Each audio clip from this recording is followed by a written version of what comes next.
दे धडक बेधडक आपल्या परिसरातील ताज्या घडामोडी, घटना, समस्या, विविध क्षेत्रातील सर्वदूर बातम्या पाहण्यासाठी लोकशक्ती लाईव्ह न्यूज चॅनलला सबस्क्राईब करा आणि नोटिफिकेशन मिळवण्यासाठी बेल आयकॉनला प्रेस करा। मुंबई पुणे एक्सप्रेसवेवर अपघातांची मालिका सुरूच आहे।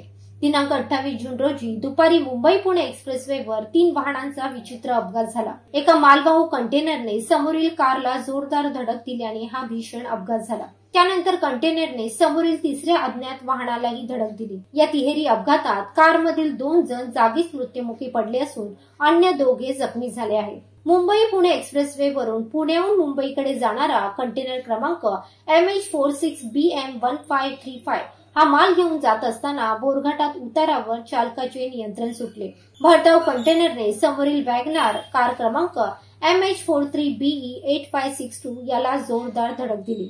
त्यानंतर तो आणखी एका अज्ञात वाहनाला देखील ठोकला। यावेळी कारमध्ये 4 प्रवासी होते। त्यातील 2 गंभीर दुखापत होऊन त्यांचा जागीच मृत्यू झाला, तर 2 जण किरकोळ जखमी झाले।